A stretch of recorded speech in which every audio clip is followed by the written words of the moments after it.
Vénganse, vénganse, vénganse. Vamos a jugar hoy, hoy, hoy. Vamos a cantar hoy, hoy, hoy. Vamos a llorar hoy, hoy, hoy. Vamos a fumar hoy, hoy, hoy. Vamos a jugar hoy, hoy, hoy. Vamos. Hey friends, welcome to another episode on this frequency. I'm Natalie and we have Ray in the building. Hey. We don't have Ricky Lee today because she's out making that money, honey. I'm dancing.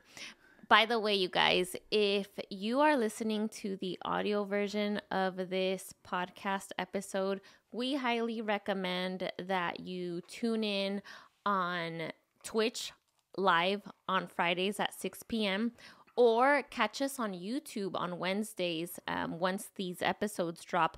That way you can get a better feel for our body language, our actual environmental vibe, especially for this episode. Oh, yes. Because we are hands-on. We are literally getting our hands dirty. We are repotting plants, y'all. I'm excited.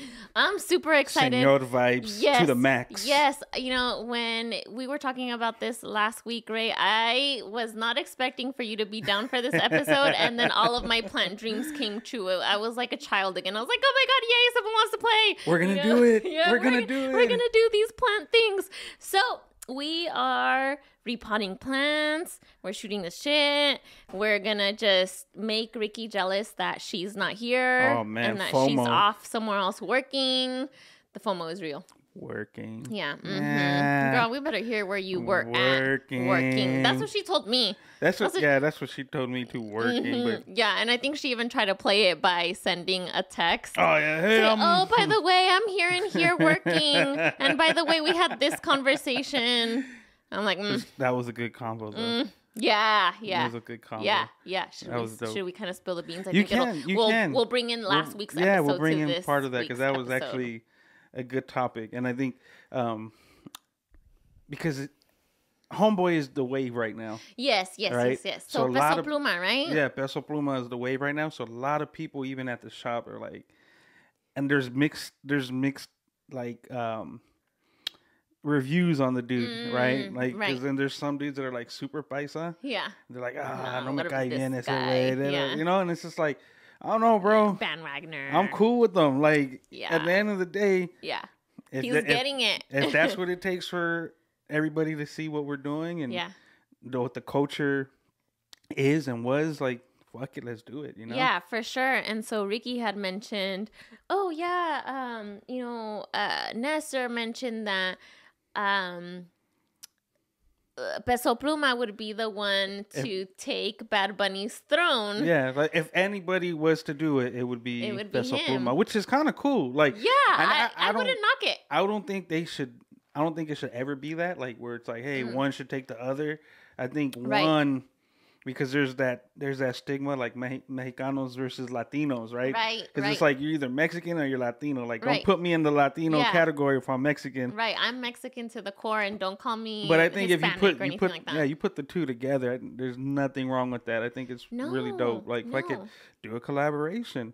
Right. If Peso Pluma is the one to dethrone, in a sense, why not just pass the crown? Yeah, You know, I think like, that's a better or way pass to the put torch. it. Like, here it is, bro. Like, let's do it together. Yeah, and that's what it's all about. I think it's just lifting each other up at the end of the day, and it would be very cool in a male's perspective to see that kind of empowerment from both of those views, right? I think it would have to be. It's almost like athletes, right? Yeah. Like Michael Jordan and Magic Johnson, if anyone could go that far back with it, like, it's like, look, Michael Jordan had to dethrone Magic Johnson and the Lakers in order for Michael Jordan to be who Michael Jordan is now, you know? So it's just like, fuck it, let's go. Why not? Let's pave the way and just kind of step aside so that somebody else can win. And you're not hating on each other. No, you know what I mean? no. I still think there's time for Bad Bunny to still, like, flourish. Yeah, I think so too. I don't think he's done, but I think like a collaboration where the two could be like cool with each other, that'd be fucking dope. I think they have to do it. And look at, I'm over here going to start talking like I know Bad Bunny, but Bad Bunny doesn't strike me, and Peso Pluma neither, right? They don't strike me as the type to want to one up each other or to be envious or like, no, I'm the best, or he's the best. Like, I think they would definitely talk each other up. Like, hey, well, like, I got him. You know what I mean? And the thing is, I think we're the ones that do that. I think we're the ones that put them in those scenarios. Start talking, right? You know, because then it's just like, I don't know, man. Yeah. You're better than him, and you could be like, it's like you could talk that up, but don't put me against him. Yeah. You know, like, because now it's just like we're gonna be fighting against each other, and that's kind of something. There's people that want to see that, and they're like, "See, we told you, told you these fools ain't no different than everybody else." It's like a self-fulfilling prophecy. We end up doing the bad shit, for other people, and that wasn't even their intention to begin with. Yeah, we're fucked up, dude. You know what? It is what it is. This kind of changed. So, right? This one we're gonna make a fucking movement going on right here. Well, what we got going on? We mentioned last week that we're gonna do. Plant repotting. We're plant repotting. Yeah. And we're going to teach people with your knowledge how to do these things. Now, you got your... I have a whole setup. Yeah, you got your set over there. I just realized, like, I have this whole thing, and then... I got my two here.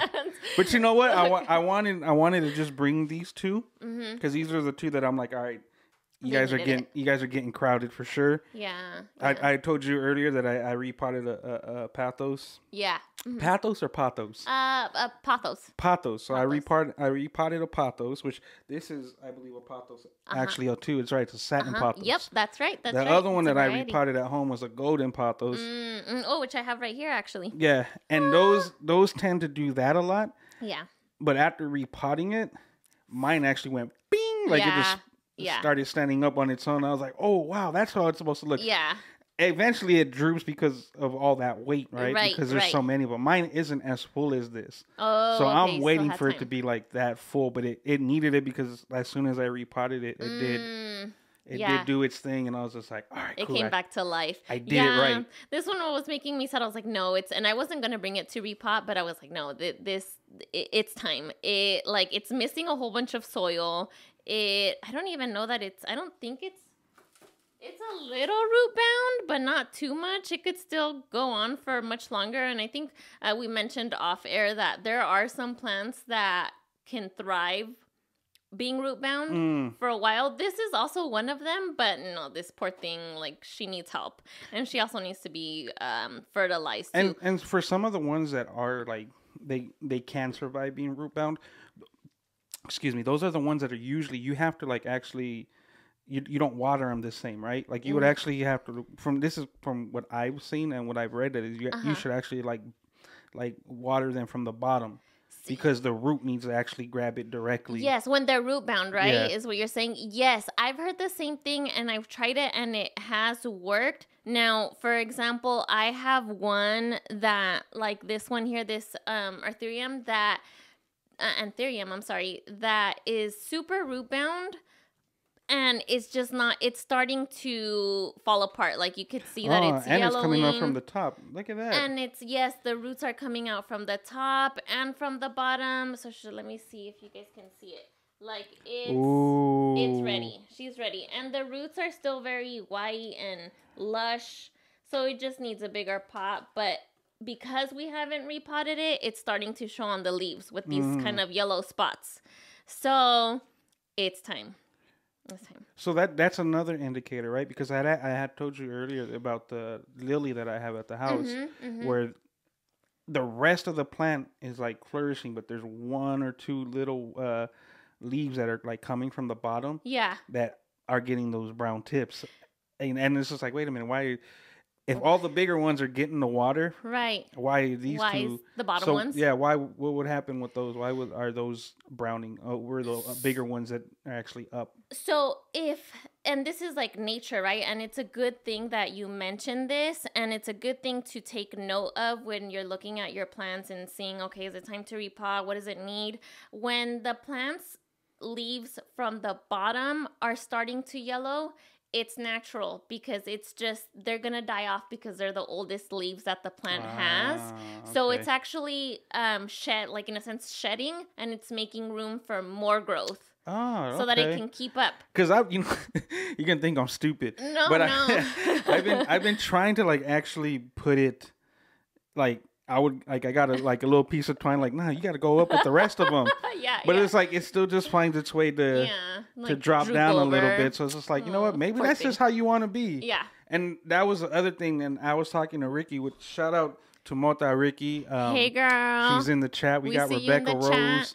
Oh, and Vinny's on Vinny here Code, too. Rebecca, happy Friday. The real Vinny Code, please stand up. Oh, that's it. Dude, does he have a new theme song? You know, we're gonna have to. We're gonna have to do. I'm gonna do something. We're gonna have to do something with. I got a drop from Ricky with his name. So oh, nice. We can make some. Yeah, we can make something happen. Nice. I But love it. I was telling Ricky, so I give you like the backstory to how I got into plants. Yeah, please right? do. I did want to ask you that. And so initially it started as me just needing something to decorate my studio at the house. That's right. Right. And I was just like, hey, Nat, what do you have so I could like add some color to what I have at the house? Yeah. And you're like, easy. Like, what kind of room? I said, there's no light other than artificial light. And you're like, these are dope. This is what you can get.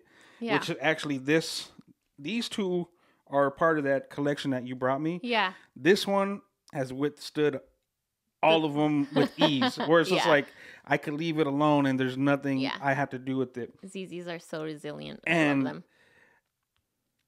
I don't think if you knew this, but the reason why I was like, I need plants is because Mota was the one every time I would do a set,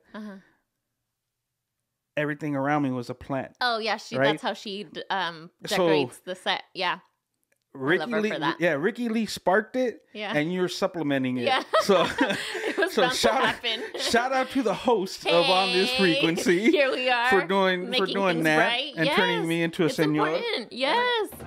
I got my coffee. I got my coffee over here, and this is literally what I do Friday nights. and it's not like every morning, so that's like another thing. I mean, depending on your plants, right? Yeah. You don't mess with them every day, and that was what I was going to get to with talking to Ricky about. It's like I didn't realize, like some people get so into it. Yeah. Where it's just like they do too much and then they start killing their plants. Yes, that was me the first year that I started taking plants seriously. I wanted to water the shit out of them and fertilize as much as I could and just do it all. And I think half of those plants are already dead. And they're almost like teens, right? Like they're like teenagers. They just give them what they need to eat and leave them the fuck alone. Yes, they don't give a shit about anything extra. They don't want, they do want you to talk nice to them, but they don't want you to overfeed or overstimulate them because then they're gonna get pissy.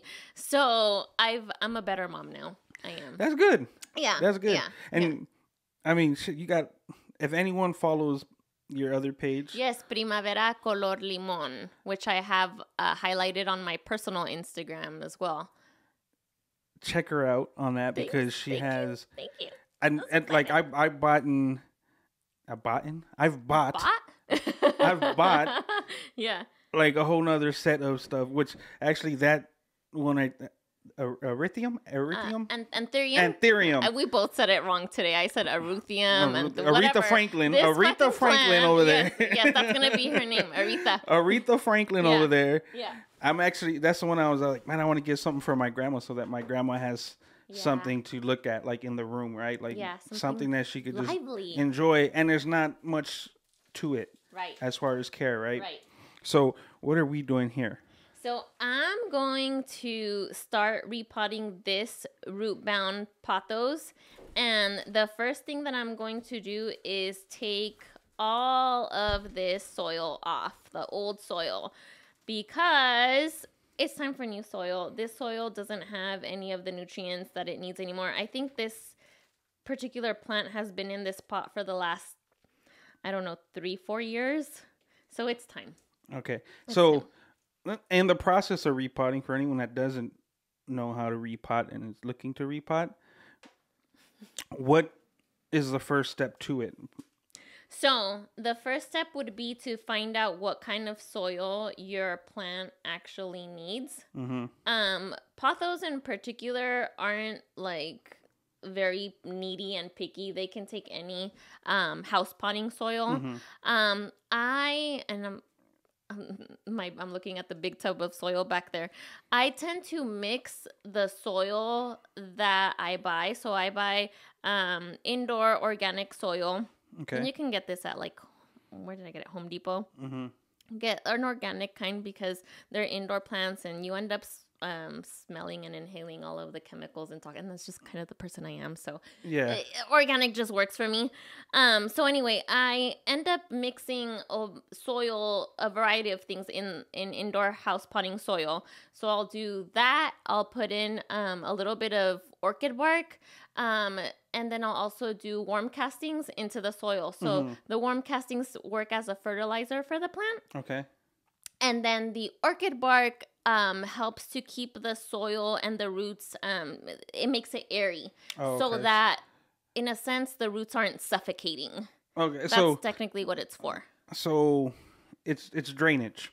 Exactly. So that's I guess a scientific term of it. Yeah, but I know that based off of like. You've learned so much. Well, no, well, see, it's been what, a few months? Back in my day. Look, Ricky's is enjoying this. In the back of her head, she's probably like, "Yeah, old man, how long has it been?" Yeah. But no, so for like me understanding the whole drainage thing was because obviously I've explained to people how I grew up. Like, we used to have to do a lot of the stuff that we do at my mom's house on our own, right? Okay. So we actually ran the water system for our washing machine out into our grass. So that's the same thing that we had to do then, was actually we had to dig deep into the ground and put rocks. And as we went lower, it was bigger, right? So it was bigger rocks to more like finer gravel. And then we topped it off with the grass, with the actual that dirt. Way the water had drainage, right? This way it wasn't just sitting and then making the dirt soft. Right. And then you wouldn't even know that there's like an actual pipeline going down there for the water to come out. Exactly. So that's my first introduction to any type of drainage and how drainage works when it comes to that. So when I had seen this, I was like, oh, okay, that makes sense. You're just like draining and making sure that it's not, because it becomes root rot, right? Yes, and that's a lot of times what ends up killing the plant. Yes. So with these plants, would you say you have to actually like water them often, or when is the right time to water them? Because I think one of the number one things that kills plants a lot is people actually overwatering. Yeah, that's a great point and a good question too, because we do that. We tend to overwater and then we're shit out of luck with our plant. But so to answer your question in 20 different ways, when you are about to repot your plant, you're going to decide that you need a specific type of pot. So there's plastic pots and then there's terracotta pots, right? Yes. If you're an overwater, get a terracotta pot, because terracotta pots have I forget the word. They absorb. Yeah, they absorb the water, and it's better for drainage, right? So if you tend to overwater, do that. On top of doing that, make sure that your pots that you get have holes in the bottom to let that water out. And I was gonna say something else. The pots, the plastic pots, and the cool decorative ones that look nice in your house, those typically don't have drainage holes in the bottom. So not that I don't recommend them, I love them, so I do recommend. But what you can do when it comes to that is get whatever plastic pot or the terracotta pot. If it came into something like this, right? Yeah. Like the actual pot that you purchased it in? Yeah. And then you have a nice decorative pot, you can just sit it on top of it. That way, the pot that doesn't have the drainage hole, you can still take it out, do the watering, and then put it back in once it's done draining the water out. Perfect. Okay, so then that would be your recommendation for people that are just doing it for aesthetic purposes, right? It's like if you don't really plan on repotting all the time, and which you shouldn't be repotting often. No. It's almost like a once a year, once every year, every 2 years, and every 4, depending on the plant, right? Exactly. Because I know, like, I'm not sure how long like these you've had before I got them from you, but I look at some, I'm like, man, that's a lot of leaves. So this one for sure was around for a cool minute. Yeah, yeah. But that was the other thing. So I told you earlier today that I actually took the one that I repotted at the house out of the terracotta one. Oh yeah, you did tell me that. But there was no like drainage on it. But I put it into one of these that we have right here. The plastic pot. Which there's two versions of this type, right? Like, this is what I've noticed is that at the bottom there's the drainage, like a little filter that looks like a bunch of little holes. Yeah, and then you have the plate that you end up putting in here. Yeah. Which when people pour, then it could like kind of overflow out. Yeah, exactly. But then you have some that are similar to this one, right? Yeah. So this one doesn't have anything down here, but that's because it's in two pieces, right? So there's the water, like another little spout right here that you could actually pour the water into. Yeah. And that's pretty much like bottom feeding the root system. Exactly. Which works in the same way, but you could actually do it from the bottom. Yes. Which, if you are a person that tends to overwater, I heard that this is probably your best bet to water from the bottom so that you're not... But you do got to make sure that the top part of the soil is still moist also, right? I think it's like a 50-50 trade-off. If you're bottom watering, then make sure that you're watering from the top every now and again, because there's something about the nutrients that it's not mixing in or it's not getting from not watering on the top. So that's when you want to do that. And right now that you were talking about drainage, I remembered if you happen to have a plant that doesn't have drainage at the bottom, or a pot that doesn't have drainage holes, what I've done, and I only recommend this if you are willing to potentially lose the plant long term, if you're not a seasoned plant parent, is that what I've done in the past is I've gotten like small pebbles or rocks, and like your laundry situation, right, for the washer, you put rocks all the way at the bottom. You fill it kind of like maybe an inch, half an inch. Okay. And then you add the soil on top. That so way you're creating your own drainage system. Exactly. Okay. So you guys can also do that too if, I don't know, if you really wanted that pot without the drainage hole. So you can do that. Interesting. So one thing that I did talk to my mom about, because my mom is actually, and I remember I sent you that picture of my mom's wall in the back of the yard. Yeah, my she mom, has succulents. She lives in Bloomington. So if anyone knows where Bloomington is, Bloomington is kind of like desert, right? Yeah, so there's not that much. Yeah. There's not that much move this over. Moisture, I guess you would say. No, it's really dry out here. Yeah, so it's really dry. And windy. So she has a wall full of succulents, and she's propagated most of them, which is pretty cool. So I ended up giving her some succulents for Mother's Day. Oh, yeah. Because every time I say, "Oh, Mom, I'm going to get you a plant," I suck at plants, especially if they belong indoor. Yeah. So when I went to her house and I looked at the plants that she did have indoor, I was like, you just have them in water. There was no soil. Wait, the succulents? No, she had a pothos, actually. Okay. So she ripped the pothos apart from the root, and then just put them in their own little containers, which is something that you can do, right? But there's pothos especially too. There's a big difference in that system, right? Because then people think, well, if you overwater in the pot, but then you got the water sitting in it, what's the difference? So the explanation I got, and you could correct me if what I heard was wrong. No, yeah, let's see. But is that you can't overwater, like, so the soil is actually trapping the water and creating like the moisture to just sit there, as opposed to where the water's sitting in a jar or a vase. In a sense, there's like it's like the way that the water and air circulate within it. It's a lot different. Like the soil suffocates the water, which creates root rot. Which and to go back to the whole mixing your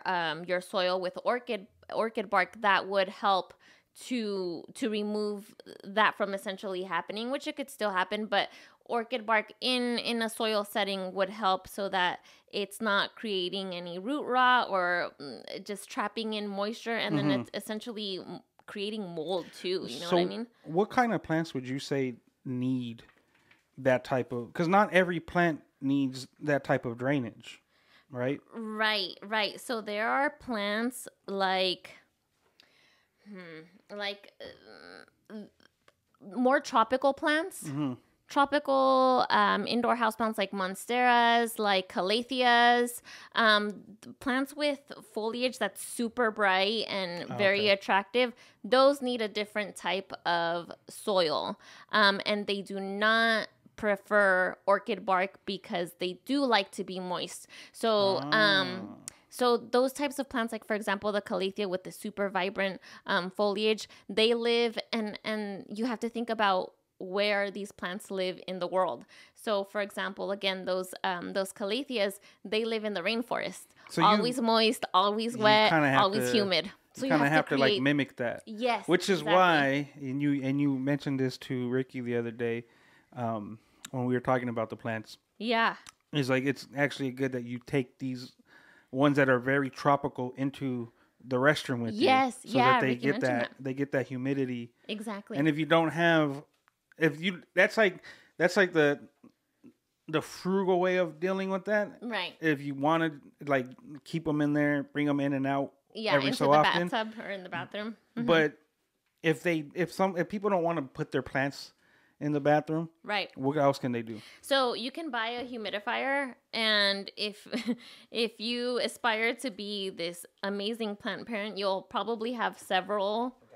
Thanks. You'll have several humidifiers in several rooms, depending on how many plants you have. So I have 2 humidifiers in my house, and I feel like I need 5. Question: did you have these humidifiers before you had your son?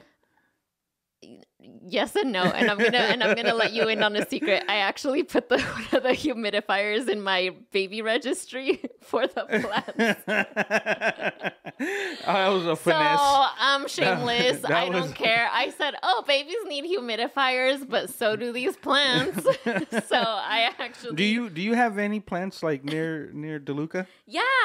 Actually, the entire house is plant friendly, I guess you could say. The only place that doesn't have a plant in it, I would say, is the kitchen, because there's no light in there, and it makes me really sad because the kitchen would look super dope with plants, but I can't have any in there because I don't get enough light.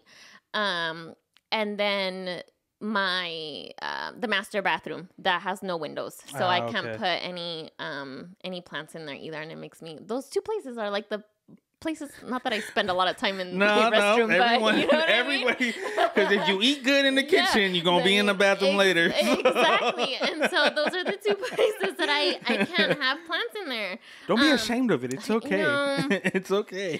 And so, but there's research that has been found that the more plants that you have, it's actually a lot better for your home environment, and it helps purify the air. I think the ZZ plants are one of those, and the pothos are one that helps in air purification. And see, that's the thing that I had noticed, and I was telling you, like, this one, ooh, look at that one. Oh, yeah, she's done. I'm on which one? It's right here. She's done. It's right here. It's done, and it was easy. It's just, you know what, though? And that's the thing. So shout out to Target, because when we Target, were planning us. all this, yeah, it just so happened that here we'll break this one apart, because this is I think one that it's one of the easiest ones to have, but there's a thing that grows a little bit different at these plants than any of the other plants, and I don't want to call it the wrong thing, but the rhizomes, the bulbs. Yeah, they look like little potatoes that grow on the inside, and that little potato-looking thing is a thing that is actually absorbing and holding all the water and the moisture in order to which it's like a reservoir. Yeah. Right. Yeah. So like that's why which makes so much sense to how they live so long. Is so this thing could be like completely dry, right? Yeah. And I could actually I could feel like 3 of them right here. Yeah. And from what I heard, it's okay. And I like to hear and read things before I come talk to you about it. Yeah. Because I don't want to be like, so what's this? I don't want to be the person that's like just asking nothing but questions, and you're gonna be like, man, get out of here, Ricky. No, that's like, you know true. What? Why did I give you these plants? It's like, let me do the research on this shit. But one of the reasons why I was like, let me bring this one so we could repot. One is you could actually feel. What are they? What are they called? I think that's what they're called. But I only call them bulbs, but I think you're right about that. You could feel the little bulbs actually protruding out of the pot. Yeah. And if you look at a pot and you hold it sideways, obviously it's round. But these, if you look at it at a certain angle, you'll start seeing like the actual protrusion how it's of it, and you could feel it. I don't know. Yeah, you could feel them.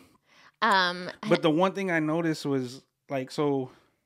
This one is I believe the oldest, the oldest stem. How funny that you can tell that. Yeah, and then obviously I have this one it's a little bit younger, but it has one coming off the side of it, and then we have a whole nother little baby right there. I love the growth. And then we have another one on the inside hiding somewhere. Yeah.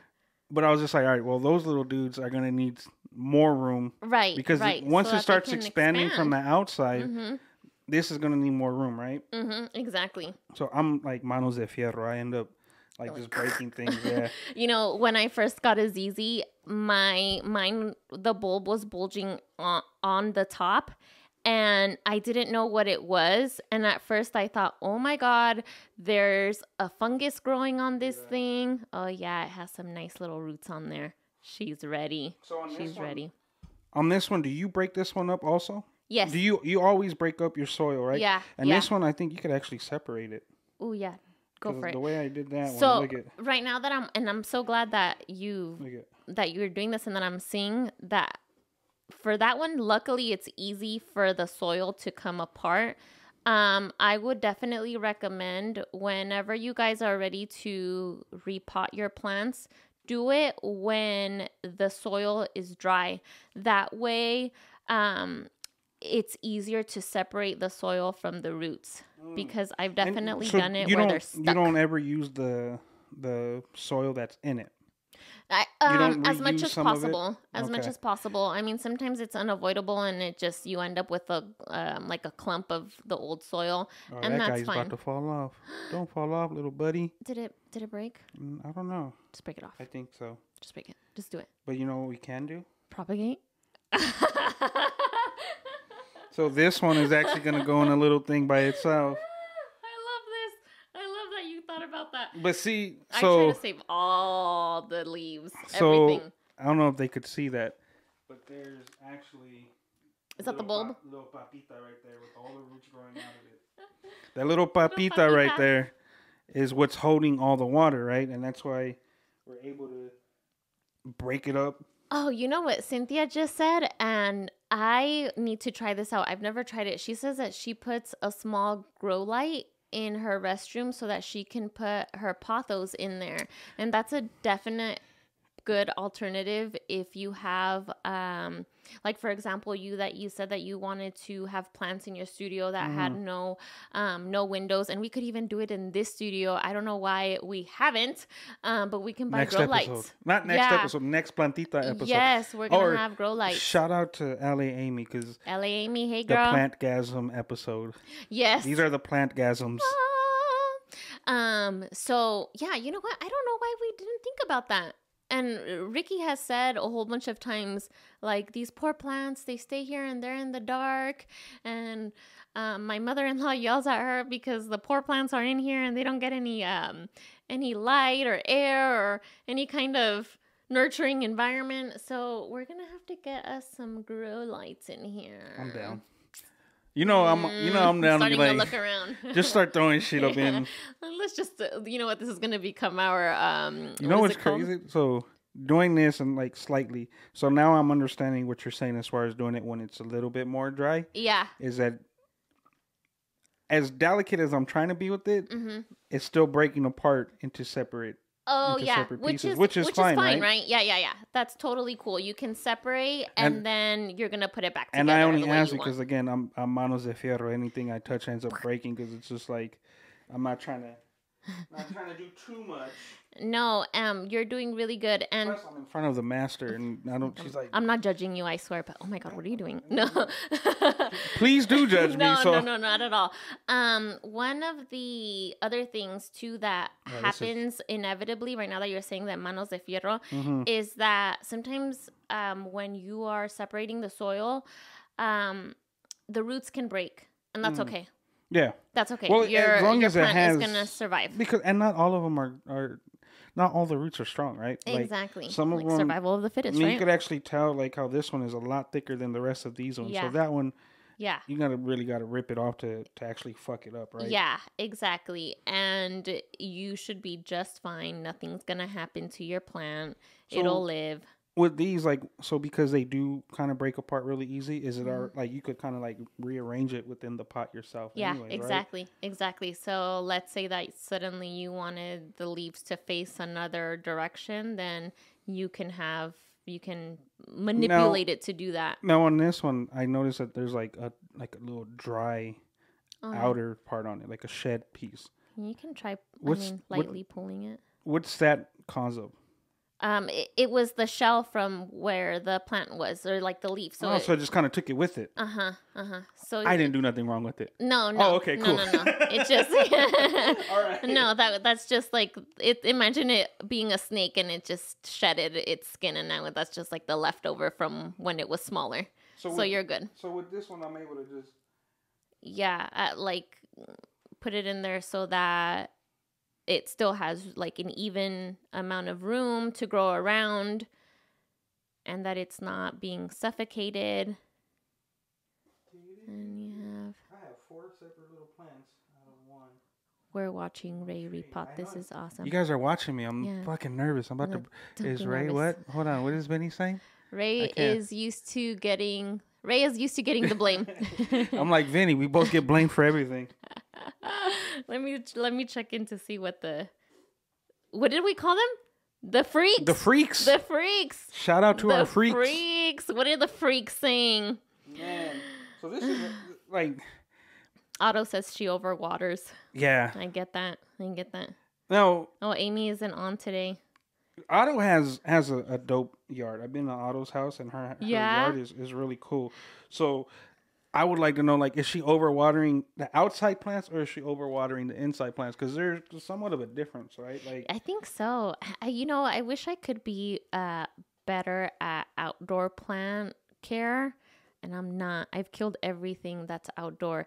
Oddly enough, at first I used to kill succulents. Now that's the only thing that I can have alive. And how easy is it to? She said her inside ones. Oh, her inside. Yeah. How easy or hard is it to kill succulents? Is it one of those things where you're like just over caring? Exactly. It's one of those things that we said earlier, that you get a plant and all of a sudden you want to over nurture and you're coddling and you're like, oh my God, my little plant, what's wrong? And I've killed a whole bunch of succulents, but now I've learned my lesson. I'm like, oh, I can keep these alive. They don't belong in full sun. They belong in the shade. And one thing less water. that I'm noticing here is like, you have to not be afraid to tuck in the root, right? Yes. Yeah. You have to just kind of be a little assertive and just start. And it's hard because everything's loose. That's what she said. It's like throwing a hot dog down a hallway. and so you kind of just have to be aggressive. Wait a minute. We're not supposed to get along. Ricky Lee's not here. Oh, sorry, Ricky. We're not enjoying ourselves, Ricky. We promise. But I mean, if we are, can you blame us? I mean, shit, we're cool. Yeah. So just you start kind of building with when you start adding the soil in there, and that'll help you get a little more just weight on the roots so that it stops moving so much.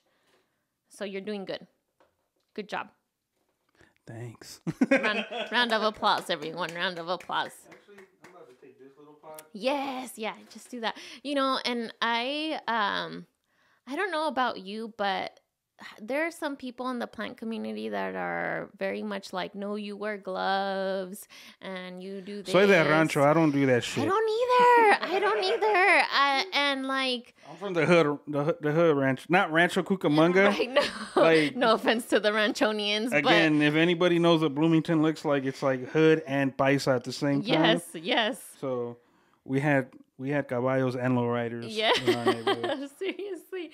And so, you can't treat a plant the same way with gloves on. So I don't use them. What's the purpose in that though? You know what?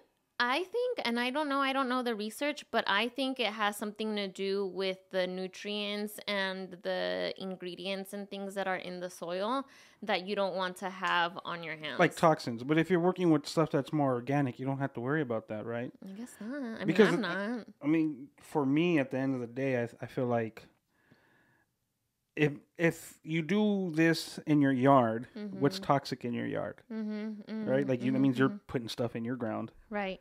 So, I mean, I get it. I get that. I guess you're living in that environment. Like an excessive amount of anything is not good for you, obviously. But exactly. I think the main thing is how's that? I think it looks good. The main thing I feel like for soil and touching it is just wash your hands after, because obviously you don't want to get this on your eyes or on your face, or you don't want to eat it. So this little guy, how do we propagate him? Does he have enough actually from coming? Because I feel like there's actually a little root there. Oh yeah, there is. So how this one is just water for the meantime, right? Yeah. And how often do you change? Do you change the water? And if you do, how often? I do. I change my water about every week or two. Sometimes I go on 3 weeks changing the water. But you should change it. That way it's not sitting in this dirt. You know what I'm gonna do with this one actually? We're gonna propagate it. Okay. And we're gonna put it in here. Ooh, yeah. I think it would do well here, and especially after we get our grow light. Yeah. That'll be cool. I mean, that's a tax write-off. Mota Ricky, that's Yes. Listen, we're gonna bill you. Put it in there. What other plant do we have? So then we have two anthuriums. Now I have to look at you. We got a couple of Aretha Franklins. Aretha Franklin. Oh my god, I can't even say that. Aretha Franklin in the house. So it's funny. These are both the same type of plant. One is just a little bit or much smaller than the other. And both of them are root bound. Both of them are rooting from the top. This one, though, is in much better condition, which I'm shocked that it's not yellowing like the bigger one. Because we said that you see how these yellow spots are due to the root rot. The root bound. But the same thing is happening, and the leaves are almost perfect. So that means that one's just actually absorbing the water a lot better. Yeah. Are you doing anything different, or do you feel like you're doing anything different in that one as opposed to that one over there? I'm going to be honest with you. Both of these, I've treated them fairly the same. I've only had them for about a month, maybe less, almost a month. And they were both in mint condition until they weren't, because that one started yellowing and I was like, oh shit. And I see the roots and I'm like, okay, yeah, it's time. And so it was actually because of this larger anthurium that I decided, let me look at the other plants. And then I realized that all of them were like that. And I think that's I think it's a seasonal thing. I don't know if it's like the supplier that I get, the vendor that I get these from, if the wholesaler or whatever intentionally sells the plants rooted like that. Because I'm starting to notice that, a lot of these plants are root bound, or I don't know if it's just like it's the season and then they decide, okay, you know what, we need to get these out now. So then that would actually add more work to their processing though too, right? Like having to repot everything, which in turn could also make the price cost a little bit higher because why are these ones more than these ones? Well, because we already repotted those ones are ready to thrive. Where these ones, you have to do the work for it a little bit more. Exactly. So it's like moving into a new house. Like you can move into the model home with all the accessories and everything in it, or you move into the one that you have to supply. Exactly. So that makes sense. It's a give and take, and I guess dude, that's look how much right? That's a lot of freaking roots. Yeah, and there are like succulents. Their root system is very tiny. I don't know if you've ever repotted or accidentally dropped a succulent, but when you start taking them apart or repotting them, they're super tiny and really? they're very fragile. So I don't know that I ever want to. You know what? Let me grab the ones that, because yeah, we mentioned last time, like I actually your ended foxtail. up getting some for the backyard or the side of the house. Yeah, we were talking about how, and this is when I realized that Ray is in, because he's over here sending me photos of these exotic, what I think are exotic agaves. I'm like, what does he want me to get? I ended up being at the stadium with Ricky and your husband. Yeah. For one of the games that we had a band there. Yeah. And while we were standing there in the general area where we perform, and I don't really notice these things when I'm performing because I'm performing, right? So I'm just like, which one do you need? This one? I think so. Do you need? Oh yeah, please. Yeah, so you were at the stadium a few weeks ago, right? And I get this message. You need more or less?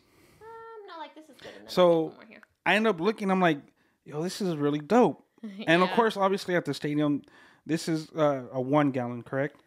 Yes, it's a 1 So gallon. this one's smaller. It's kind of, I guess you would say it's new. Yeah. So it's a little baby.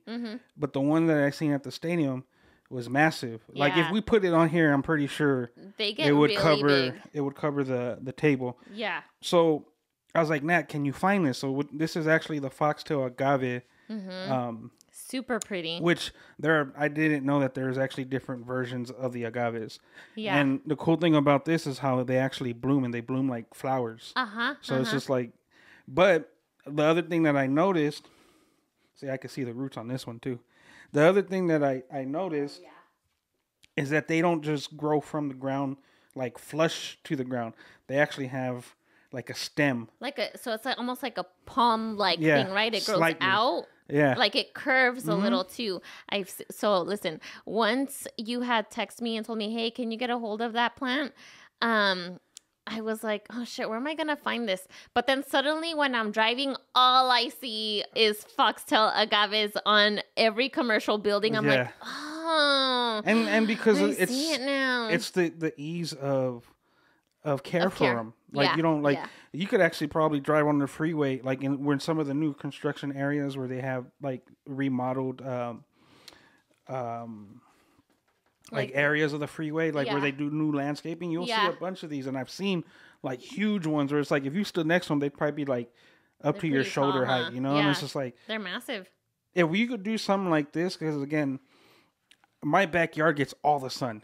Yeah. Right? Like, so. Ooh, the summertime. We don't ever really have, like, the greenage looking nice because it's just beating on everything and tearing everything up. So it's just like, you know what? We're going to put these and we could put them in the walkway or do whatever you want. And there's, again, you pretty much just water them until they're, like, you don't, they're pretty much got to be just dry. Yeah. Yeah, exactly. And then once they're dry, give it another month till you water them. And I think that's I feel as though California is moving towards a more deserty, desert climate friendly landscape. You know what we're going to have to start doing? We're going to have to go to Joshua Tree and actually pull some Joshua Tree. I wonder if that's illegal. Because that's a landmark. So I actually learned this recently, that there's a big protest in Joshua Tree because builders, real estate companies, blah, blah, blah, they want to build on that land, and they're starting to take those Joshua trees down. Oh, really? And those Joshua trees are thousands of years old. Broke my heart when I heard this, because I think they were saying something like as old as like the dinosaur age. Like they've lived to see life. Wow. And so now these the community is getting together to say don't do this. Don't take these Joshua trees down. You know what? And before I probably would have been like, that's lame, just do it. But it's just like, one thing I started noticing with like getting into this is these things have life. Yeah. Right? Like, yeah. And it's a living thing. I've walked in on Ricky Lee like talking to the plants and singing and playing music. Good. Yeah. So I'm like, I was like, you know what? That's not actually a bad idea. So Yeah. again, like I said before, like, and even my wife, she's like, "Do you sing to the plants?" I'm like, "Don't make fun of me." Yes. Yeah. Now I don't personally sing, but while I'm like just going through, I open up the blinds, make sure that they get some good light. Yeah. Make sure I'm so while I'm doing that, I'm actually like I got my J. Cole on, right? Yeah. And I always tell people this is my daily is J. Cole, Yeah. Nipsey, and coffee, right? Yeah. I even got a thing. playlist on Apple. This is Nip Cole and coffee. And that's Post all it I and share it. I'm gonna have to, yeah, I'll send it to you. So that's all I do is like I'll check all the plants, and while I'm doing it, I have my little Bluetooth attached to it, and it's like, and this way they get the real bass. They get like it's not they just get like all of it, and they want to dance. Yeah, it's not phone Yeah. music. It's Yeah. like, oh, like this is from a stereo system. Yeah, That's dope. exactly. No, you have to do all of those things. They are alive, and they do change in their environment. So, and that's another thing too, is that whenever you get plants, don't get offended if they just don't thrive. For me, I'm learning that monsteras don't live in my home. Like, they're always dying. So I sent you the picture of the one that I revived, and yes, recently, yes, the Swiss cheese monstera. yeah, I don't know.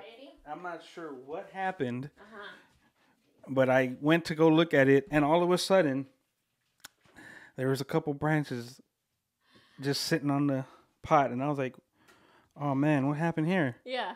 Like this, like I realized, like, yeah, I really do like plants I'm so proud of you for because that. I was like, "What the fuck?" Yeah. Like, yeah. that's not cool. Like, what? Like, my heart, like, I was like, but it's like, wow, I did this. I helped you yeah, live. you know, but then, Yeah. so I was like, you know what? I helped get this to where it's at. I can't Right. just let it. So I ended up just throwing it at Don Julio, just sitting in like a bottle, just sitting. So I just put water in it, and it's just been sitting in there, just doing its own thing. Nice. I might end up like taking a little snip back of it a little bit more Okay. to see if we could get like the roots to start coming out. But Oh. and with something like that, or even something like the ZZ, how long would you say it would be the process for the roots to start coming out? Like, how long would it take? Yeah.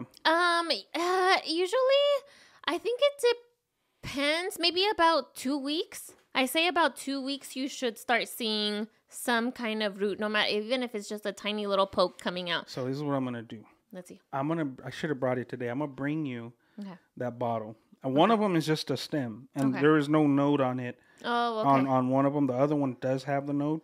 So I know for sure that one will at some point. Look at this one. This one, the soil is like really loose because there's not much of it. So. Oh, okay. Yeah, squeeze it out. Ooh, But yeah. you can still see. Yeah, the roots around it. And this one's a little wet. I think my son I got my son into watering. Oh, good. Which I believe this is actually his. Yeah. So I let him choose one. And I believe this is the one. That he chose. But he may have watered this one because it's really wet. Oh, it's okay. You can still manage to get whatever you can off of it, and then whatever's left. What's the proper way of grabbing them? You grab them from like the neck, and then just squeeze the panza. And just kind of start. And you could even give it a little shake too. If it was drier, you could probably. That's the other question I was gonna ask you. People always talk about shaking their plants. Like Yes. I started because my Instagram looks like that now. You're on Plantstagram and I'm on Plant Talk. Plantstagram, yeah. So because of that, Yeah. I was going to actually ask you that. Now that we're here, we might as well. What's your thought process on that? Like, what's the purpose of the shaking? I think it's funny, first of all, that people are doing that. I've done it too because I'm like, well, if this is gonna fucking help stimulate growth on my plant, then I'm gonna do it. I've mainly seen the shaking happen on what are they? They're the fiddle leaf fig plants. Those really tall ones with the large leaves. Oh, okay, like yeah. they're almost like the bigger than 2 hand sizes. Yeah. And people do that to those plants because in their natural environment, they get a lot of like hurricanes, winds. I think they're also in the rainforest. So when people are shaking them from the stem, it's so that supposedly, right? It's so that they can root more into the soil. It's almost like you're building their muscles. Does that make sense? Okay, Yeah. So when you're giving them the little whirl around and the shake, it makes them more resilient. Supposedly. Does it work? I have no idea. Do I do it? Have I done it? Yes. And in fact, actually, my fiddle leaf is slowly dying. So I don't know. Which that's like the other thing that I've been seeing too is people like, it's okay if your plant dies. Yeah, it's totally okay. Like, I've learned that. Don't get so attached to where you're just like, I was super attached just because, again, I explained to you what that Monstera was. Because I showed you the picture. Yeah. And if you remember the picture, it was like dying. Burnt. It was like, it was dead, actually. And I feel like you resurrected it. I was like, Nat, what do we do with this? She's like, just cut everything off. Yeah. So I did, and I was just like, all right. I was like, but then that's when I did my research on the nodes and where to cut in between certain nodes and making sure that there's enough room on this one or that one so that once it starts growing, it's strong, right? So I was like, all right, cool, let's do that. And then when spring hit, I was like, yo, check it out. You're like Swiss cheese. I seriously, when we were talking about that plant and how you took a picture of it and you showed it to me, I really thought that you were going to throw it away. And I was like, no, Ray, just let's experiment. Let's just keep it and see what happens. I'm pretty sure if I think it is what I think it is, it's going to come back. So you had an idea that it was going to be a Monstera? Yeah. And how did you figure that? Just because of the way that the vine was growing. And just the way that the plant looked, I was like, no, this might be that type of plant. And sure enough, it came out that way. So I'm glad that you were able to experiment with it. But now remind me, did you say that plant, you cut it and you propagated some of it? Or what happened? No, what I propagated was actually what I did this week. And that was because of the stems that did fall off of it. Right. I ended up just putting it in that tequila bottle. But what happened with those ones is I just pretty much cut everything, but I left enough. So on the actual pot? Yeah. So I didn't take anything out. Like I didn't repot or nothing. I just let it be. When I cut it, I made sure that there was like at least 2 nodes hanging out of the soil. Oh, okay. This way, like there was, for me, my thought process was like, well, it's root. gonna, because if it's just in the soil, it's not gonna catch any like sunlight or anything. And there's already these stems here, so might as well just leave it there. So when I did that, I just let it be. A couple days went by after I had ended up doing that, and I noticed that the soil was still super soaked. So I was like, what the heck? So it was in one of those containers, how you were actually explaining earlier with, like if it comes in one of these. The plastic containers? Yeah. And it was actually in a decorative pot. So when I took it out, that decorative pot had all the water just sitting in there. Oh, and it was all the rainwater from... When we had that massive rainstorm. Yeah. So I was just like, oh, crap. Let me empty it out. So I emptied it out so that it could eventually just dry out. And it didn't dry out completely. It actually just like, it got pretty much to like where this is. Just a little moist and humid. And then I was like, oh shit. There's like leaves growing out of it. Yeah. And then you start looking at, because the stems grow out of the nodes. Yeah. Yeah. So once I started seeing it, and then one got longer and it just kept growing. But then when it was growing, I was like, well, is anything going to come out of it? And boom. Yeah. And it went from being a leaf this big with nothing on it to ended up, like, I think a week later, ended up getting a little bit bigger and then creating its own holes. Yeah. And at first I was like, what the hell? Why does it have holes in it? Yeah. But Monstera's, I guess the characteristic of a Monstera is for it to, as it grows, all the leaves that are coming from the bottom, the big ones actually create the holes for themselves for the sunlight to go through for the bottom and shine on, which the lily doesn't do, and that's probably why the little guys on the bottom aren't flourishing the way the ones on top, right? Exactly. Isn't it funny how nature works? I think it's so wild to think about, like, the plant is making holes for the bottom of the leaves to thrive. It's crazy to me. Oh, look, Alerma's on here. Hey, girl. Hey, Lerma. Nice to see you. Happy Friday. It says I'm a full plant lover. I am a full plant lover, which ironically is Vinny, like... don't hate, okay? We have to have something for ourselves here. If I ever see Vinny, I'm taking him a plant. Yeah, we have to. We must. And I'm going to just, like, see, because pot is smaller, Mm-hmm. and the way these plants are growing, these leaves are growing. Mm-hmm. This is just like me improvising. So, hey, real quick, because I don't want to forget this. That right now that you're talking about that Swiss cheese, I just learned about. There's this. It's like a paste. Well, it's a paste.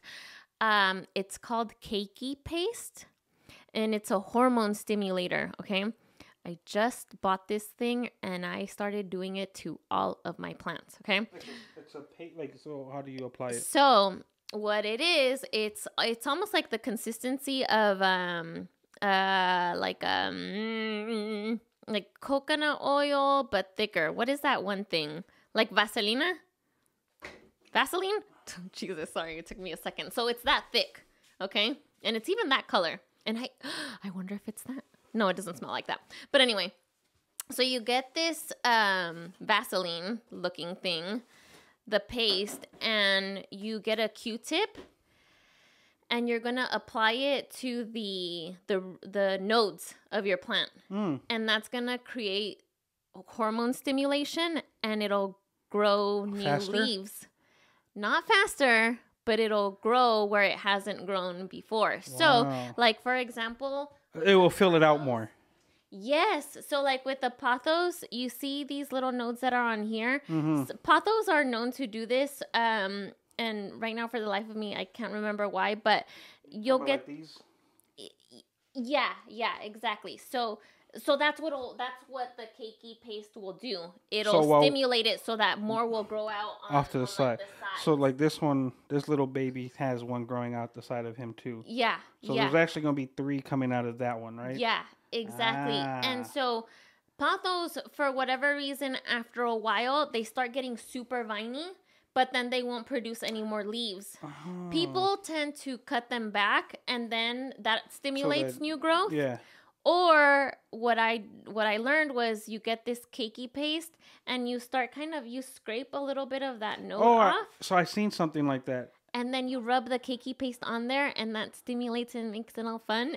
And supposedly it's supposed to grow. I'm still waiting. It takes I think 6 to 12 weeks for it to happen. Wow. But I'll share it with you so that you can try it on your plant. Even like when we're out of season, it would still be.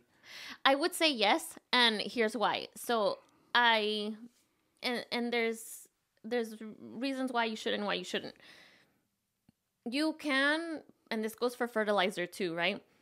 You can add growth products to your plant, your indoor plants especially, because you're already putting your plants in their best environment to thrive all year long. Yeah. Right? So there isn't an off season technically. So like the type of soil that you use. So like when people go to like Home Depot or Lowe's, wherever they get their soil from, and it says indoor, that's formulated to be able to work year round. I think so. Okay, that makes sense. And all year round, but that's a lie because it'll say fertilize for up to 6 months, and then that's where you're like, oh, okay, well now I have to add fertilizer on my own externally via fertilizing solution or other things, so that you don't have to be changing your soil every 6 months, right? So there's no mastering this.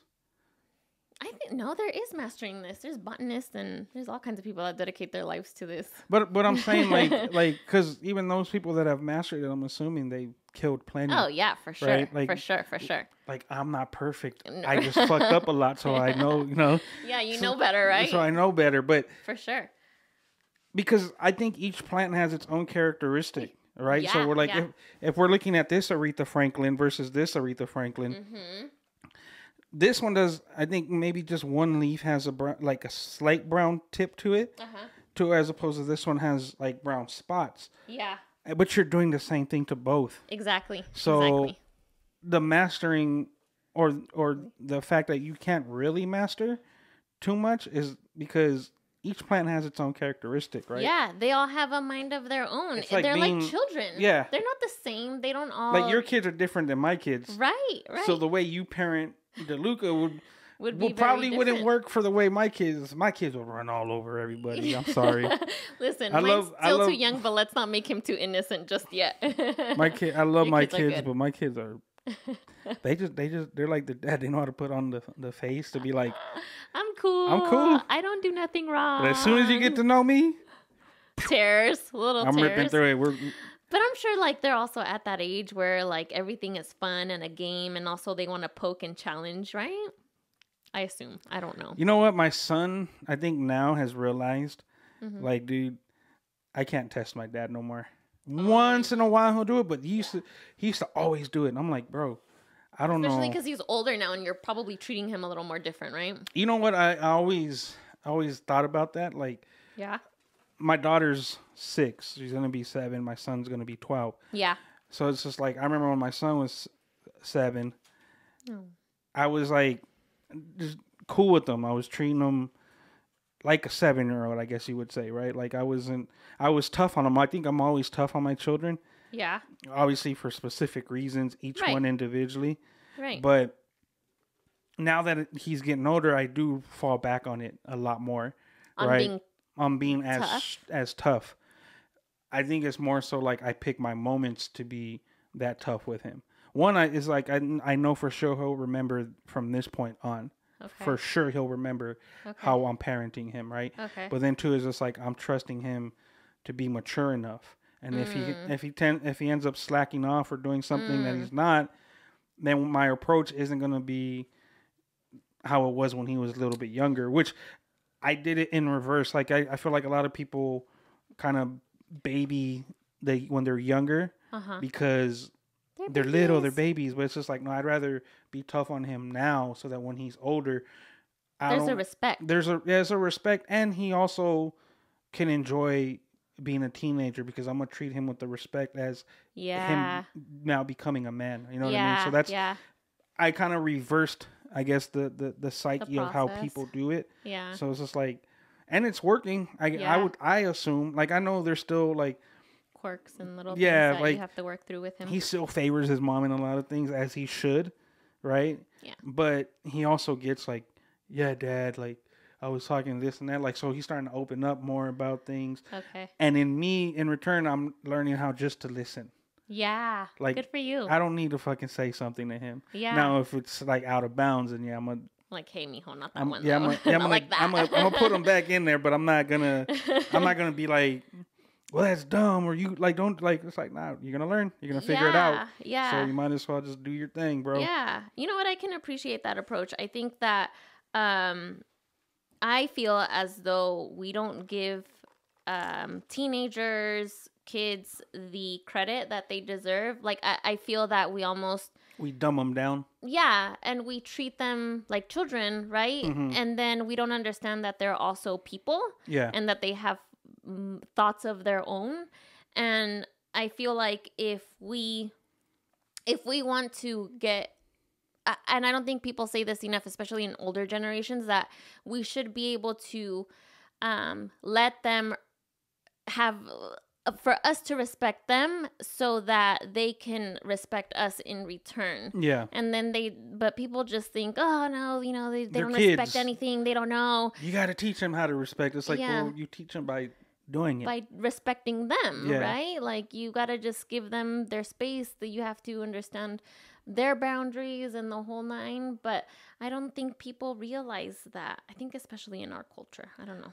Yeah, it's like, do as I say. Yeah. Not as I do, but it's like, technically, that's a cop-out. Yeah. Like, do as I say, not as I do. Like, why? Because you're fucking up? Yeah. Like, do as because now I'm going to question you, and now I'm judging you, and now I'm not going to respect you. Like, do as I do, too, because I'm being an example. Right.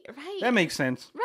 I think so. I don't know. Parenting is a whole other thing. Plants are a little bit easier. You know what? That's a lot of fucking roots. Yeah, this one was very rooty. And you know what? This one was a little bit more moist. So it's taking me a little bit to get all of these soil. See, you go in there like ruthlessly. Yeah. But see, your hands don't look like this. Yeah, they're a little delicate. Yeah, hands. like it looks like you're being rough, but you're probably not. Me. Yeah. I'm just fucking shit up. No. But And it's like we mentioned earlier, right? It's like you can afford to lose a couple of roots. It's not gonna damage the plant. You're not gonna wake up the next morning, unless you do. Then don't come to us. You're not gonna find the plant like drooped over, yellow, like lifeless. You'll be fine. You just need to get like a whole cleanse in your house. Yeah. Now it's like, oh shoot, what did you do? It ain't nothing to do with anything, but you got some shit going on in your house. Right.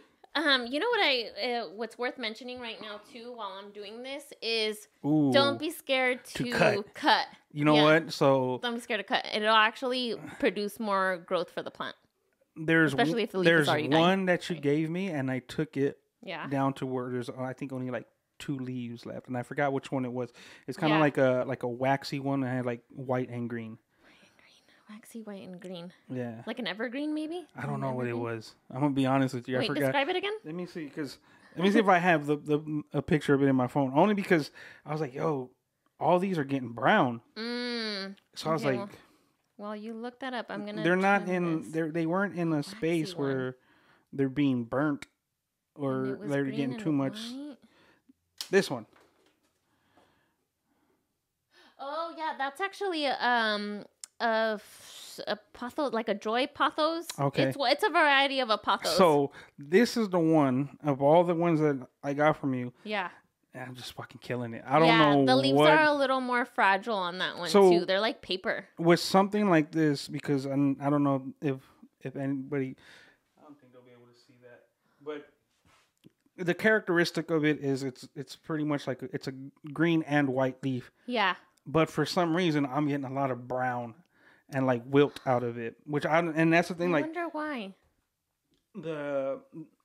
So that was what it looks like now. I cut most of that down to where it's like only two good leaves left. Oh, really? So I was just like, you know what? When I did that, I was also just thinking like, you know what? I got to do this the same way I did the Monstera. And if I could bring a Monstera that was burnt out back, then we're going to do that with this. And the only sometimes you got to experiment. Yeah, the only way to do it is to do it from the bottom. Yep. Which kind of like what you're doing right now is just like, you know what? This off. Because at some point, this is going to grow back out of that one. Yeah. At some point, right? Yeah, exactly. So these are so cool the way they sit. Aren't they? Like they just naturally like owl shape. It's like a little umbrella. Yeah. That's dope. Yeah, these are you know what? These we're not Aretha Franklins. The Aretha Franklins. They're very popular during Mother's Day, and I didn't know how much the mothers love these on Mother's Day. Really? They were a hit. And hold on a sec. She said talk to you know what? Hey, Lerma, you're judging, bro. You're judging. I don't know if I like that right now. We are loving on these plants. I talk to all my plants. I talk to all my plants. Which shout out to Alerma. She's always buying plants from me too. So thanks, girl. You know what it is? Support the cause. I'm not gonna lie, Anita. When I see you buy something, I'm like, you know what? I'm about to fucking go buy something now. It's a thing. Like there's like this secret competition that she doesn't even know. Well, me too. You buy something now? I'm gonna go buy something. So I don't know. I don't know if Anita. So Anita just came in not too long ago, so I don't know if she's seen these ones. But you got one of these, homie? Because I got the foxtail agave. Yes. You got to get one of these. Ray came through and said, "Get me one of these." I was like, you know what? I like your inventory, but I need something that's not in it. Yeah, I know. Yeah, you totally went in there, and I was like, oh my God, where am I gonna find this type of plant? And one of the cool things. Oy. One of the cool things is, for me, and this is what I had explained to Natalie, is I like supporting the people that are within our community, right? And I don't mean like just Latinos. I just mean in general. Like, a lot of the clothes that I wear, it comes from a lot of my homies that have their own brands. Yeah. Right? That's good. That's important. And then maybe besides all my shoes. Yeah. That's just a little bit different. Different story. That's different. Unless I have a homie that knows how to make a shoe. That'd be cool. And then, I'll buy his shoe. Cool. I would buy the shoe. But it's just like, you know what? I know you know what you're doing, and I know that you care about this. So why not put my money into this as opposed to going to Home Depot? where I started hearing so many people like. So I didn't realize how many men were into plants until I started talking about plants at the shop with my clients, and they're like, "Hey, bro, well, you know what you should do with this one? Then check this out." I'm like, so now I'm getting like advice about plants from you, from the homies at the shop. That's awesome. And they're like, "Yeah, I'll go to Home Depot, but you know what? There's a nursery down the street from my house, and I just go from there." Which to me, if any. Nothing wrong with buying any plants from the big box stores. the big box stores or anything like that. But if you have a friend that's like does this in any field, plants, clothing, books, like whatever it is, support that, because music, toys. That's really how we thrive. That's really how the community grows, right? Yeah. Because there's nothing wrong with going and getting what you got to get from a Target or Walmart or anything like that. But it's cool to know that, like, if your homie's doing good, it's because you were a part of that growth. Exactly. Right? Like, I thank you for that. That's really important. For me, it's important to, give back. Like how you said, hey, you know what? I see you doing your thing. Let me support you. I'll buy X from you. And sometimes it doesn't even have to be, you don't even necessarily have to be into it just because you want to, support. And well, see, that's the thing, like for me, and I was like, I need plants for this. Yeah. And then it grew into this. Yeah, which I love that. And it's so easy for it to become like, I just need it for this. And then suddenly it's, no, you know what? Well, now I want them for my own personal use. Because even this one here, like that one, I don't even think it was, like, see, even just the way it's standing now looks a lot better. Yeah. But it wasn't even like half of what this was. So like we just had like the bottom, which I'll probably have to like trim those out, huh? Yeah. So that's another cool thing too, is that with the leaves, you can always just kind of snip around the brown stuff, and then it becomes more aesthetically pleasing. Or you can just cut the whole thing off if you know already that it's gonna eventually yellow and die. One of the other plants that my daughter gave my wife some petunias. Aww, so one of her classmates' moms actually came, and this is how nerdy I am with fucking plants now. I went to go pick her up, and when I walked past her area because she's still in kindergarten. They have like their little section, right? Because they're divided from the rest of the school. Yeah. So I'm walking by and I see a rolling cart of a bunch of petunias, pink and purple, and then I see a big trash bag of soil on the side. I'm like, where are they putting those? Yeah. And I was like, you know what? And then my daughter, I was like, baby girl, why, like, are you guys gonna plant those in the ground? She goes, no, Dad, so-and-so's mom brought those and we're gonna give them to the moms for Mother's Day. Fun. I was like, that's dope. Yeah. So she came, sweet. And it was in a terracotta pot. And I was like, that's really cool. How nice is that? When she brought it, it only had like one bloomed out, right? Okay. And then the rest were like closed. Yeah. And kind of droopy. So I was like, I don't like that. Right?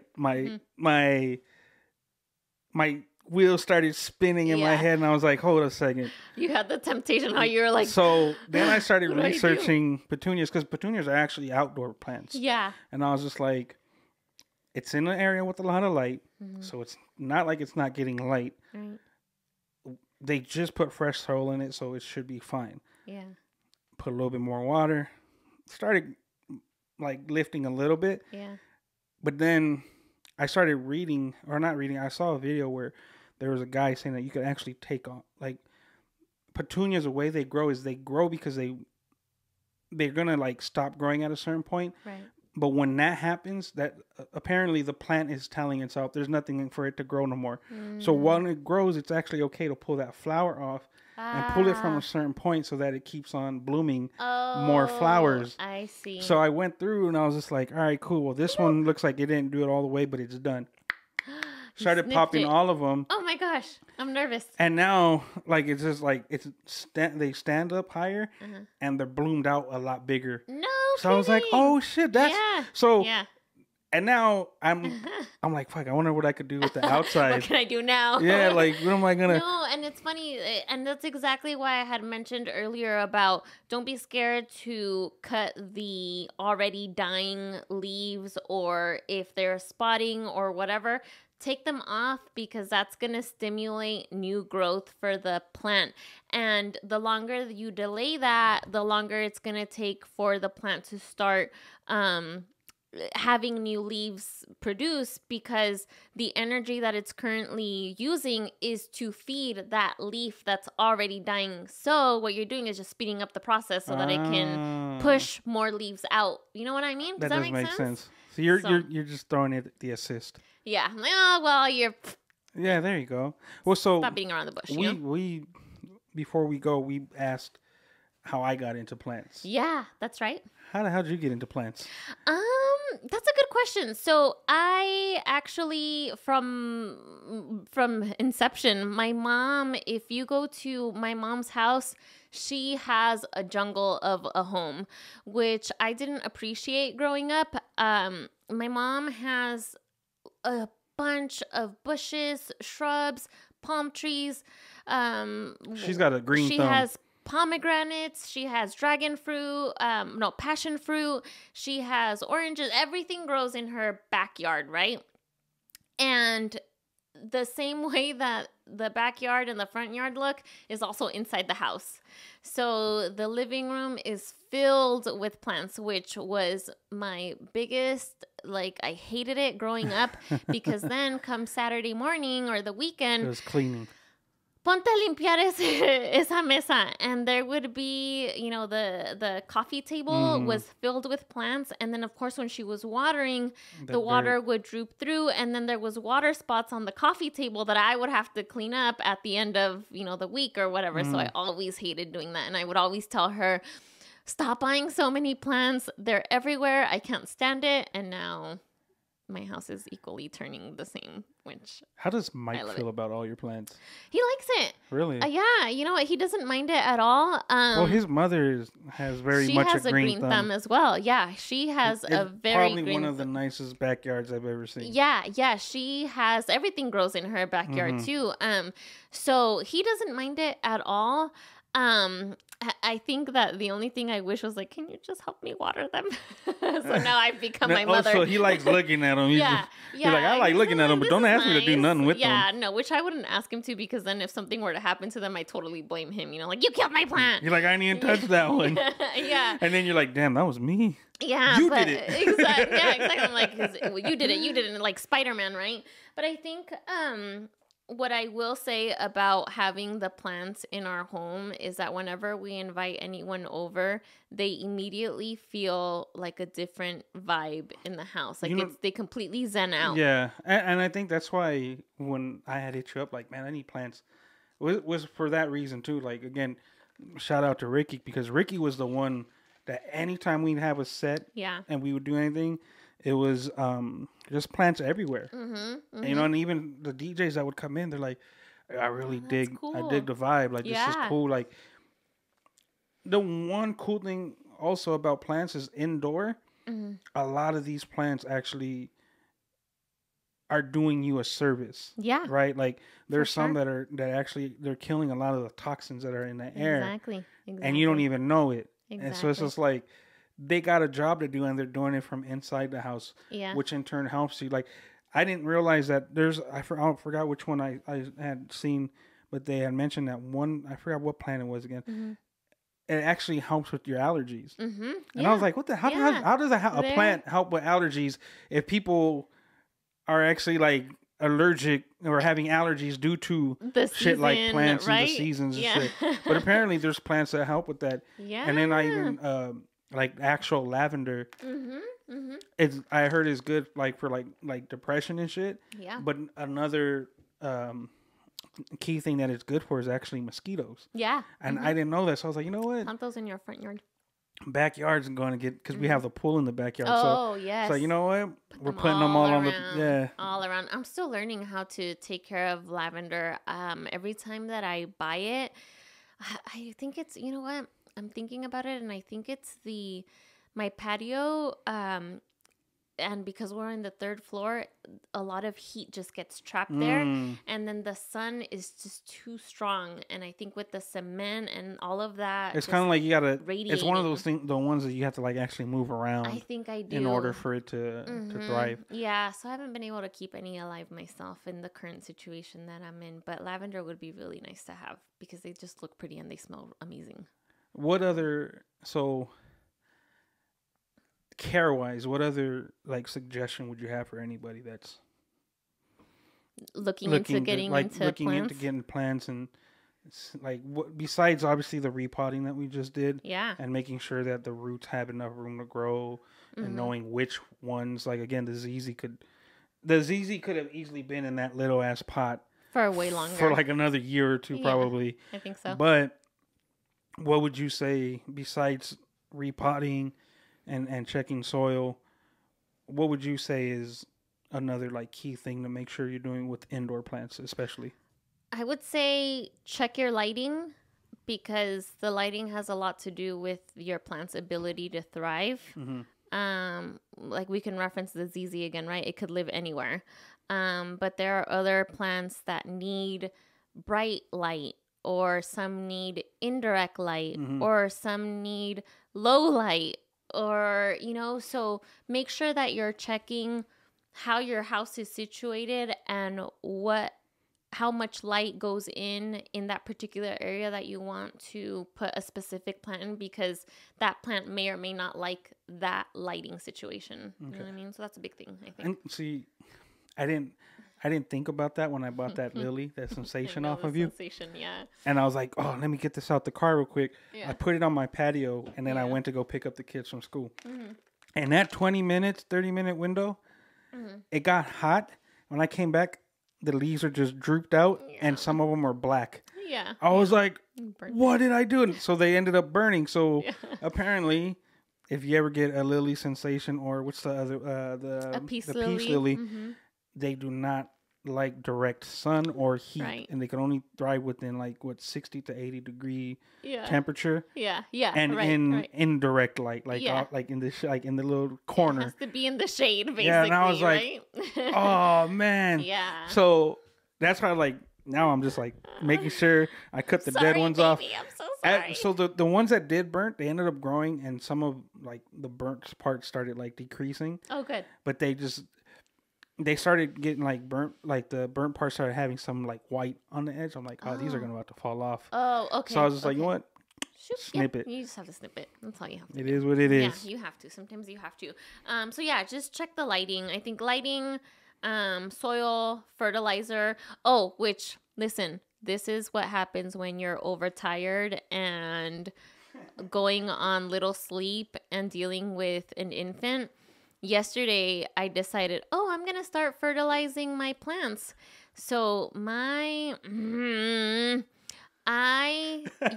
fertilizer, you are supposed to, the instructions usually for fertilizer say you have to dilute it because the solution is really strong. So I said, great, I'm going to pour my fertilizer into another container, dilute it with so much water, and I'm going to start fertilizing my plants. Well, I didn't realize that the container I had in my hand was the fertilizer solution, so I dumped that shit all over my plant instead of the diluted one. So I was so bummed out. So be careful with that, you guys. Whenever you're fertilizing, read the instructions, make sure you're not tired, and make sure you're looking at what you're doing. How do you fix that? You don't. You just... you got to kind of wait it out. Yeah. So what I ended up doing, because I was in such a panic, I immediately watered down the plant. I just started running it under the faucet. So hopefully, just like the leaves, not the soil, right? So with the fertilizer, it's going directly into the soil. So what I was doing was actually putting the soil part under the faucet so that it could hopefully drain out the fertilizer. Oh, okay. Or maybe just kill it quicker. Yeah, because I was going to say it's going to end up... So here's the other alternative, and maybe I'm wrong. Yeah, let's hear it. Maybe something will help. You think about repotting it? Oh, Oh. You see, I'm still tired. I did not only think because about that. it's like, well, no. Yes, you're right. If you keep watering it, you're gonna end up. Yeah. You're gonna end up putting the root fertilizer rot and all that. So maybe just repot it. I'm gonna have to do that. Yeah, I'm gonna do that. Solutions. See, this is why we have to collaborate. Jeez. Because where's my hand two claps? brains are better. Yeah, two brains are better than one. I'm getting good at this. Senor vibes, homie. Yes, yeah. And I need. There's a specific plant that I bought during the height of the pandemic, and it's just slowly.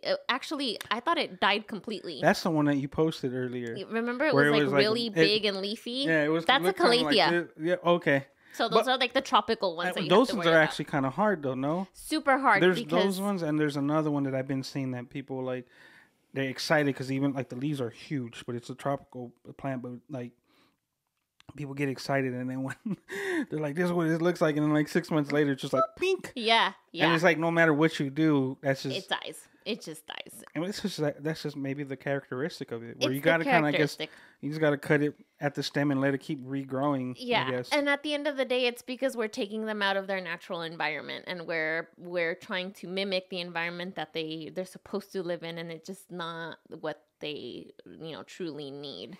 One of the cool things that I've noticed is now, like some of these, like this one doesn't lay as flat no more, and I feel like these plants, they actually react. Yeah. Instantly. Yeah. Right? Like they go from having what they were in to this.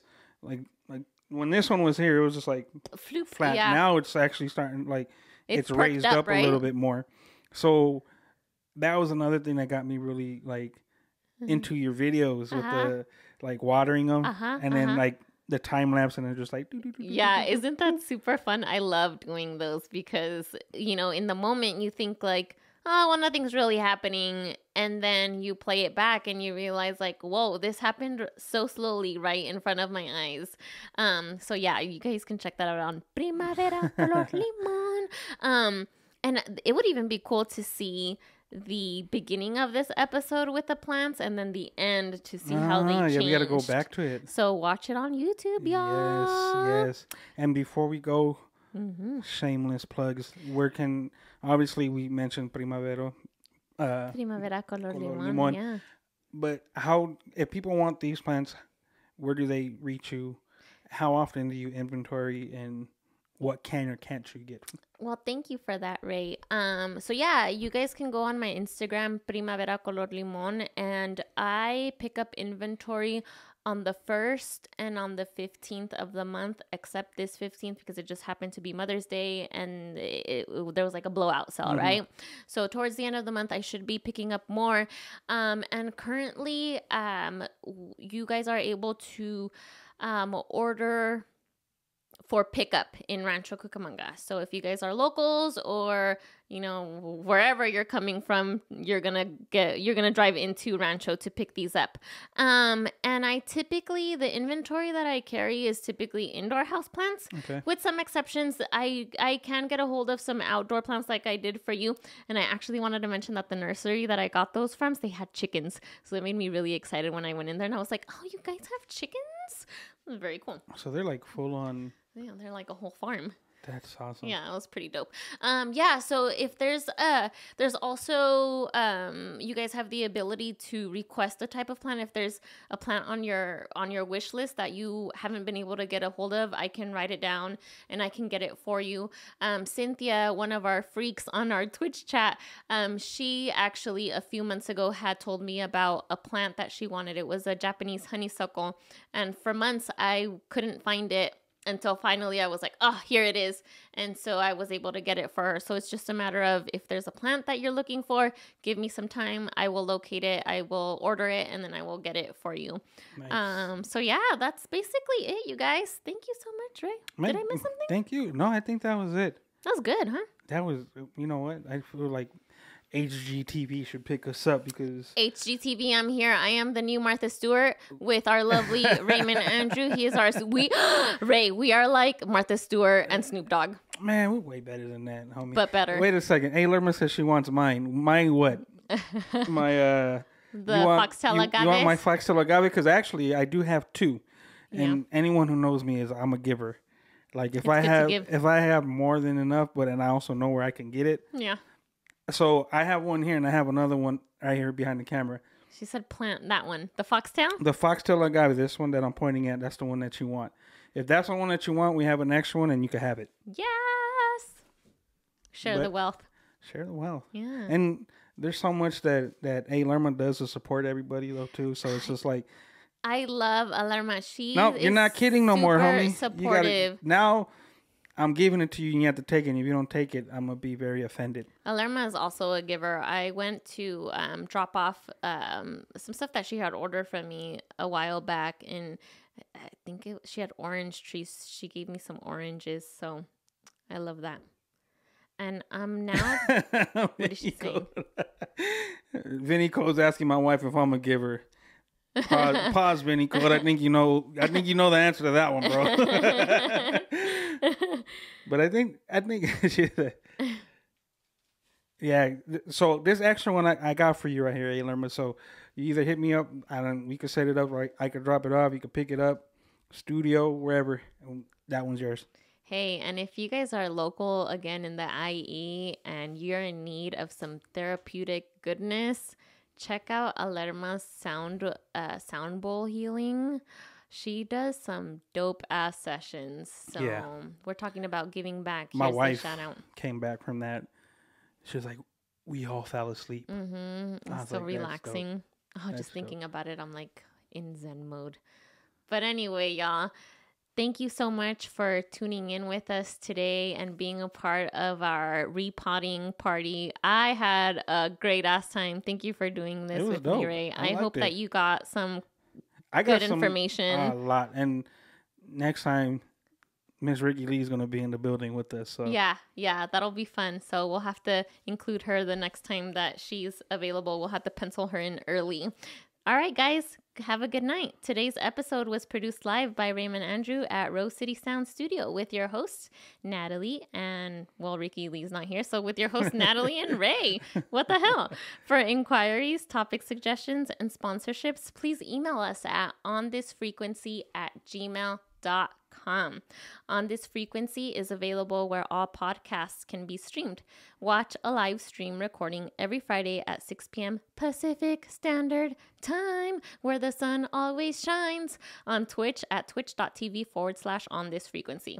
Watch us on YouTube and be sure to hit the subscribe button to be notified whenever we upload new episodes.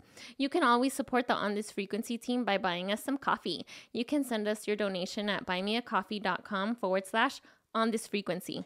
And you can also keep in touch with us on Instagram and Twitter. Our handle is simply @On This Frequency. For those of you tuning in on Twitch, we're closing this episode out now. So you guys have a nice night and have a great weekend. Increase the peace, y'all. Peace. Bye. Vénganse. Vamos a jugar hoy, hoy, hoy. Vamos a cantar hoy, hoy, hoy. Vamos a llorar hoy, hoy, hoy. Vamos a fumar hoy, hoy, hoy. Vamos a jugar hoy.